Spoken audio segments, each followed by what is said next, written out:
Olá, eu sou Maria Amélia de Alvarenga Drummond, nutricionista, e hoje nesse vídeo eu vou te dar 10 dicas para você conter a diarreia. E no final desse vídeo eu também vou te dar um exemplo de cardápio para você ter uma ideia do que seguir, do que comer na prática. Então a primeira dica que eu vou passar nesse vídeo tem a ver com diagnóstico. É muito importante que você descubra qual é a causa principal que está gerando a sua diarreia. É uma diarreia aguda, pontual? Ela veio hoje e com 3, 4 dias ela sumiu? Provavelmente essa diarreia aguda ela é devido a uma toxinfecção alimentar, a pessoa comeu algo que tinha uma carga a mais de bactérias, pode ser uma virose que vem acompanhada aí de diarreia. Já a diarreia crônica ela pode ter outras causas que tem que ser bem diagnosticado até para vocês poderem fazer o tratamento correto. Esse diagnóstico ele é feito pelo médico, de preferência um proctologista. Essa diarreia crônica ela pode ser por doenças inflamatórias intestinais, como doença de Crohn, colite ulcerativa, pode ser também por conta de uma diverticulite, verminoses e até em alguns casos a pessoa trata o verme, mas esse intestino ficou lesionado. Então a pessoa não entende por que ela já tratou essa verminose e ainda continua tendo diarreia. A diarreia crônica também pode ser por sensibilidades alimentares, por um ou mais alimentos específicos. Então tem muito a ver com a dieta, com o tipo de alimentação que a pessoa tem. A diarreia crônica também pode vir quando a pessoa tem uma disbiose ou uma síndrome fúngica ou também pela síndrome do intestino irritável. Independente do diagnóstico que você teve, a dieta é essencial para conter essa diarreia e para acalmar esse intestino, essas vilosidades que estão irritadas. Até porque a diarreia constante, ela vai cada vez mais machucando, lesionando esse tecido intestinal. Então grave isso. Ir na causa é essencial para você ter o tratamento correto. Mas uma vez com diarreia, é muito importante que a dieta tenha algumas características. Ela tem que ser uma dieta com alimentos constipantes, ou seja, a gente vai evitar os alimentos laxantes. Para ela ter essa característica de constipante, a gente tem que preferir fibras solúveis ao invés das fibras insolúveis, eliminar os alimentos que são irritantes da mucosa intestinal, que geram maior sensibilidade a esse intestino para a maioria das pessoas, e também dar preferência para alimentos anti-inflamatórios. E a segunda dica que eu vou passar para vocês é preferir na diarreia alimentos que contenham fibras solúveis ao invés das insolúveis. Imagina a casca da maçã. Quando a gente come a casca da maçã, por mais que a gente mastiga essa casca, vai descer um resíduo, aqueles pedacinhos. Isso é fibra insolúvel. Como o próprio nome já diz, insolúvel na água do intestino. Então elas vão ficar ali fazendo uma cosquinha e vão aumentar a motilidade intestinal. Fibras insolúveis, elas aumentam esse peristaltismo, esse movimento intestinal, fazendo com que as fezes saiam mais rapidamente. Elas não são interessantes para as pessoas que estão com diarreia. Cascas, bagaços, sementes são riquíssimos em fibras insolúveis. Vegetais crus também não são tão indicados, porque eles vão ser ricos em fibras insolúveis. Vamos pensar na cenoura. Imagina você comendo uma cenoura crua. Por mais que você mastigue, vai gerar um resíduo maior. Agora imagine a cenoura cozida. O cozimento consegue transformar parte da fibra insolúvel em fibra solúvel. Então a cenoura cozida, quando a gente mastiga ela desce um purê. Esse purê é fibra solúvel e essa fibra tem o poder de chegar lá no nosso intestino e acalmar essa parede intestinal, absorver água, formar um gel e dar forma para essas fezes. Então nós vamos preferir fibras solúveis e eu vou mostrar para vocês aqui na prática quais os alimentos que são mais ricos em fibras solúveis que você deve priorizar na dieta para conter essa diarreia, para acalmar esse intestino irritado, e quais os alimentos que você deve evitar. Agora eu vou mostrar para vocês na prática uma lista de alimentos para consumir no período de diarreia, no período de crise, e alimentos que a gente deve evitar. E essa lista está no meu e-book 20 receitas simples para controlar a diarreia crônica. Então olha só, alimentos constipantes, ricos em fibras solúveis. Quem são eles que a gente deve preferir? bananas, banana da terra cozida, leite de banana, banana verde cozida, maçã sem casca. Em relação à maçã, que muitas pessoas me perguntam, a questão é que a maçã é rica em food maps, que são carboidratos com mais difícil digestão, que podem fermentar mais para algumas pessoas. Então observem que aqui a maçã está sem casca, a gente está retirando a fibra insolúvel e a gente está deixando apenas a polpa, que é fibra solúvel. Mas a maçã é rica nesses food maps. Você só tem que retirar a maçã se você sentir que a maçã sem casca ela te causa alguma dificuldade de digestão, excesso de fermentação. Não é que não pode comer, né, a maçã, é que você tem que fazer essa observação se ela, na sua individualidade, ela te causa algum desconforto, tá? Mas a maçã sem casca, ela é indicada para casos de diarreia. Pera sem casca também, imagina aquela pera bem macia, é pura fibra solúvel. O melão também é rico em fibra solúvel. A goiaba sem casca e sem sementes, a polpa. A goiaba é uma fruta mais constipante e já as sementes e a casca são fibras insolúveis.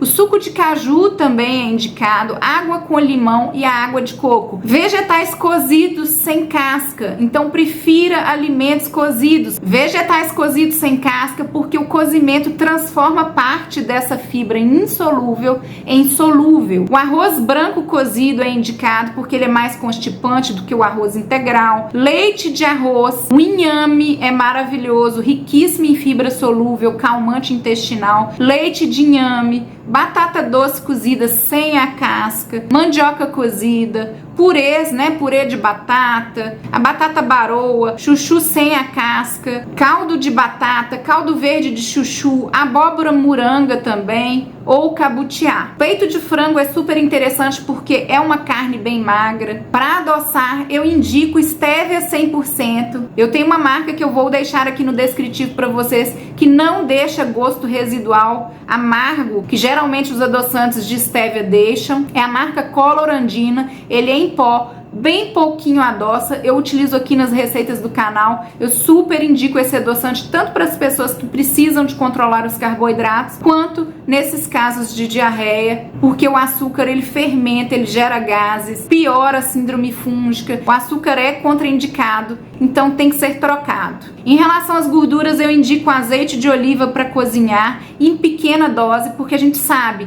que o excesso de gorduras também lubrifica esse intestino e faz com que a diarreia piore. E farinha, se você for fazer uma receita, prefira as farinhas sem glúten constipantes. Quem são elas? Fubá, amido de milho ou a maisena, farinha de arroz, fécula de batata, tapioca. Está tudo detalhado no meu e-book, esses alimentos que vocês devem preferir e evitar. Preferir também o sal grosso, vocês podem moer com temperinhos, com alecrim, com manjericão seco. Aqui no canal eu tenho um vídeo que eu ensino a fazer um sal de ervas que eu vou deixar aqui para vocês. E a terceira dica é evite fibras insolúveis, evite alimentos que são irritantes da mucosa e evite alimentos potencialmente alergênicos. Eu vou mostrar a lista agora para vocês. Quem são as frutas laxantes? O mamão e a manga entra nessa listinha aqui de laxantes. Então, evitar mamão, manga. A laranja é rica em fibra insolúvel, aquele bagaço, né? Aquela polpa mais fibrosa, é pura fibra insolúvel. Então, evite laranja. O próprio suco de laranja já é laxante. Ameixas, frutas secas e desidratadas, evitem, né? Uva passas, ameixas secas, coco seco ralado, evite. Vegetais crus, nesse momento vai evitar, preferir os cozidos. Os folhosos em gerais, crus ou cozidos. Imagina a couve. Quando a gente come a couve, independente dela estar crua ou cozida, quando a gente mastiga a couve, vai gerar aquele resíduo vai para o intestino e aumentar a motilidade intestinal, piorando a diarreia. Então esses alimentos, eles são super indicados para quem tem constipação. O quiabo, aquela casca do quiabo, as sementes são ricas em fibras insolúveis, evitar. Alimentos com cascas, bagaços e sementes em geral, semente de chia, semente de linhaça, semente de girassol, de abóbora, evite esses alimentos nesse momento. Alimentos que possivelmente são mais irritantes ou inflamatórios, evitar. Álcool, café, chá preto, chá mate, pimentas, Carnes gordas, a gordura lubrifica muito essa passagem no intestino. Então, bacon, pele de frango, gorduras visíveis das carnes. Evitar também alimentos que podem ter aí uma contaminação com micotoxinas, porque também são ricos em gorduras e ricos em fibras insolúveis, que é o amendoim, nozes, castanhas, amêndoas, avelãs. São alimentos potencialmente também mais alergênicos, que geram maior sensibilidade alimentar. Os feijões também, feijão é rico em lectina, que é uma substância que não é qualquer pessoa que digere. Em época de crise, evite feijão. Adoçantes artificiais, ciclamato de sódio, sacarinas sódicas, sucralose, aspartame, adoçantes à base de polióis, xilitol, maltitol, eritritol, altamente laxantes. Evitar frutos do mar, que também podem gerar aí uma sensibilidade alimentar.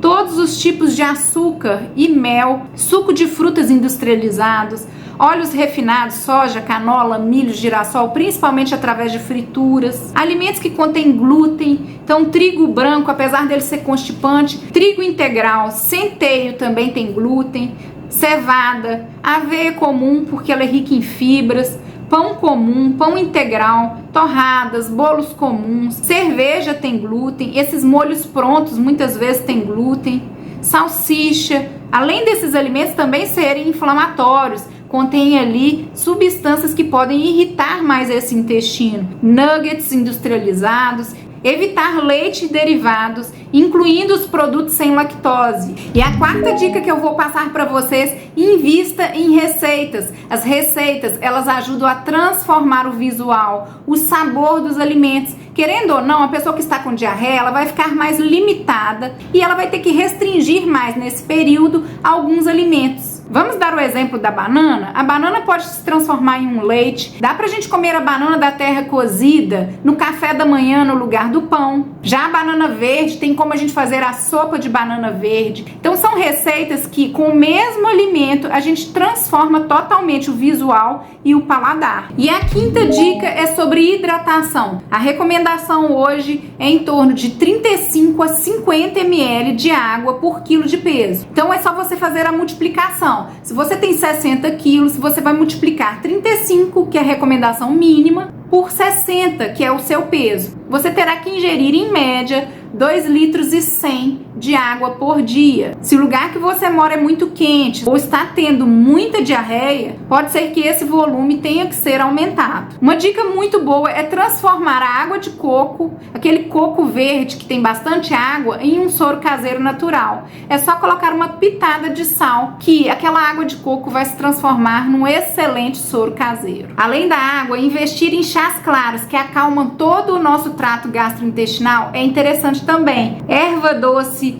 chá de cidreira, maçã, cravo, hortelã, gengibre, orégano e espinheira santa. E a sexta dica que eu vou passar para vocês é praticar o método, praticar o programa 6Rs. Para quem não conhece esse programa, esse método 6Rs, eu tenho um vídeo aqui no canal sobre síndrome do intestino irritável, que eu vou deixar aqui para vocês, que nele eu falo detalhadamente sobre cada R, sobre cada etapa desse método. Esse método, ele visa olhar o indivíduo como um todo, focando a melhora desse intestino. E o primeiro R, a primeira etapa desse método é o remover. Remover tudo que faz mal para esse intestino. No caso da diarreia, remover as fibras insolúveis, aqueles alimentos que geram maior sensibilidade alimentar, aqueles alimentos que são mais laxantes. O segundo R é o reparar. Essa etapa é fundamental. Existem nutrientes específicos que eles reparam essa mucosa intestinal, esse intestino que está lesionado. Quando a pessoa ela vem tendo diarreias constantes,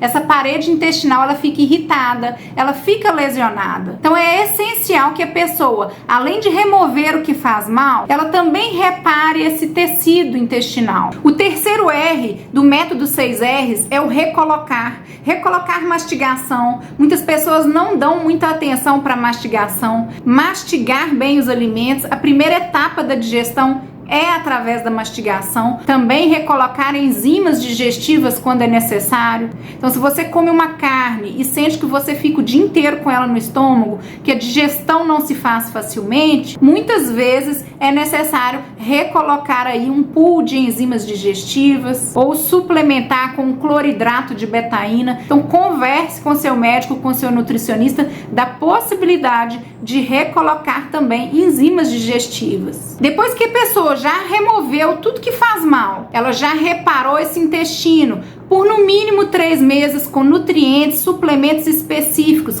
que vão regenerar essa mucosa intestinal. Depois que ela já recolocou enzimas digestivas, já recolocou mastigação, o corpo, o intestino, já está mais pronto para a 4ª etapa, que é o reinocular. Muitas vezes vai ser necessário, sim, no momento certo, reinocular bactérias benéficas para colonizar esse intestino e equilibrar essa microbiota intestinal. O 5º R é o reequilibrar. Muitas pessoas não dão a mínima importância para o estado emocional, para o grau de estresse, de ansiedade, se está dormindo bem, se está fazendo atividade física. O nosso intestino está conectado ao nosso cérebro, às nossas emoções, e as nossas emoções estão conectadas totalmente com o nosso intestino.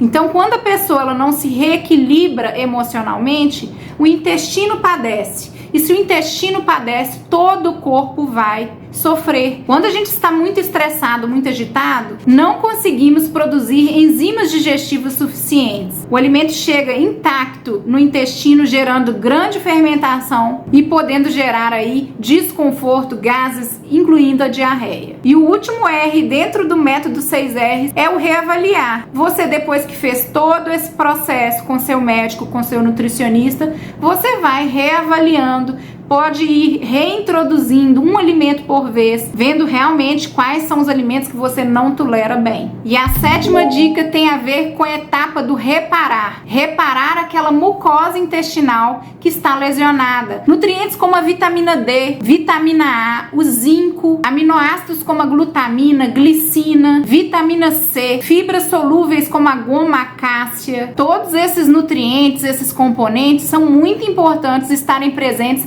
nesse momento do reparo. Hoje em dia existem suplementos que trabalham com esses nutrientes em sinergia. Hoje eu indico este suplemento, o Guardian. Vocês podem ver com o médico, com o nutricionista de vocês, se vocês podem fazer no tratamento de vocês esse reparo. Geralmente a gente utiliza o Guardian por 3 meses. Neste suplemento a gente tem essa sinergia de vários nutrientes trabalhando em conjunto com esse objetivo de recuperação da mucosa intestinal. E a 8ª dica tem a ver com reconhecer esses alimentos que faz mal. A dica que eu dou é remova todos esses alimentos que eu falei que estão aqui na lista. Se for preciso 2, 3 meses de remoção junto com a etapa do reparar, utilizando esses nutrientes que vão reconstruir essa mucosa intestinal. A partir daí, se você teve uma melhora nesse quadro de diarreia, a reintrodução dos alimentos deve ser feita 1 a 1. Por exemplo, se eu quero reintroduzir o feijão, eu vou colocar apenas o feijão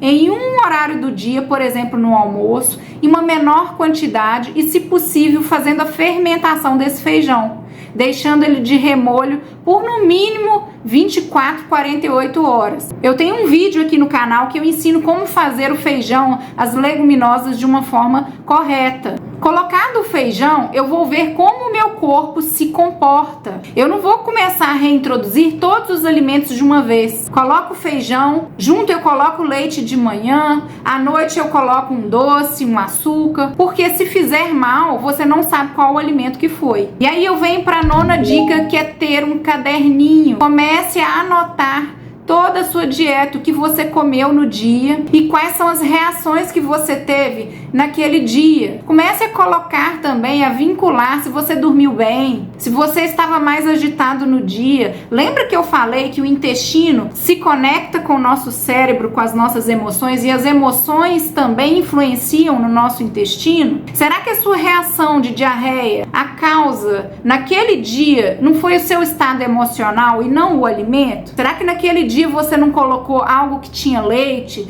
você não colocou algo que tinha açúcar e aquilo te gerou um desconforto maior? Quando você come mais gordura, a sua diarreia ela acentua? Será que o seu problema não é com a digestão de gorduras, não é com a digestão de proteínas? Então você tendo um caderninho e anotando as suas reações, fica mais fácil de você descobrir quais são os alimentos que você realmente tem que evitar mais a longo prazo, não deve ser uma constante na sua dieta. E a 10ª e última dica é paciência com tratamento, porque a diarreia crônica é um sinal que tem algo ali fazendo mal para esse intestino, ou que esse intestino já foi lesionado e a causa não foi retirada. Então por isso que o diagnóstico é muito importante e a dieta também é muito importante para a gente conseguir pelo menos travar um pouco essa diarreia, porque essa diarreia constante ela só vai aumentando a lesão a nível intestinal. Então paciência, é preciso reparo, é preciso remover o que faz mal, é difícil se reequilibrar tendo diarreias constantes. Por isso que é essencial repor esses nutrientes, essas vitaminas, reconstruir esse epitélio. E agora, como prometido, eu vou mostrar para vocês um exemplo de cardápio, juntando tudo que nós falamos no vídeo, para vocês terem uma noção de um cardápio que vai ajudar aí a controlar a diarreia crônica. Esse é o exemplo de cardápio 1. Eu tenho 2 cardápios nesse e-book. Então, aqui tem alimentos constipantes, alimentos que são ricos em fibras solúveis, alimentos que são calmantes para o trato digestivo ou anti-inflamatórios. Então vamos lá, o café da manhã, eu tenho aqui um chá de hortelã sem açúcar, mas poderia ser camomila, erva doce, poderia ser um gengibre. Eu coloquei aqui uma batata doce cozida sem a casca. Por quê? Porque a casca é fibra insolúvel e a batata é fibra solúvel, é um carboidrato, no lugar de um pão rico aí em glúten, por exemplo, um pão de trigo. Eu coloquei aqui uma fruta, um melão. Quantidades eu não estou colocando no cardápio porque isso é individual, vai depender do seu objetivo, do seu apetite. Aqui é só exemplo de alimento que vocês podem colocar. Poderiam variar aqui, ó, no café da manhã também, no lugar da batata doce, poderiam colocar uma tapioca, ou um mingau de maisena, ou um mingau à base de leite de arroz. No intervalo, tem gente que nem precisa de fazer o intervalo, mas eu coloquei uma vitamina de limão com inhame, tá? Que também são receitas que eu utilizo do próprio e-book. Então dá para fazer leite de inhame, dá para fazer um suco com inhame, que é um carboidrato que vai acalmar esse intestino. O limão é vitamina C. Lembra que eu falei do sinergismo dos nutrientes? A vitamina C, ela ajuda a reconstruir mucosas, melhora a imunidade. Então no almoço, arroz branco cozido normal, batata inglesa sem casca e assada, peito de frango desfiado, uma salada de cenoura cozida. Lembra que eu falei que o cozimento transforma parte da fibra insolúvel? Que quando a gente mastiga a cenoura cozida, ela vira um purê? Temperada com molho agridoce de maracujá com limão, que tem a receitinha aqui no e-book. O lanche da tarde, eu coloquei aqui o suco de caju sem açúcar, porque o caju é uma fruta mais constipante. Tapioca, que é uma farinha mais constipante, da mandioca, com patê de frango com cenoura. Tem essa receitinha aqui também no e-book. O intervalo eu coloquei mais simples, uma banana. E o jantar semelhante ao almoço ou nuggets de abóbora. À noite, um danoninho de inhame. Ou seja, isso aqui é para se inspirar, é uma ideia. Apenas a gente tentou montar um cardápio com alimentos que são mais indicados para esses casos de diarreia crônica, que para a maioria das pessoas vai surgir um efeito bem bacana. Então é isso, espero que tenham gostado desse vídeo. Deixa aqui nos comentários se você tem alguma dúvida, sua opinião, que eu estou sempre respondendo os inscritos. Fui!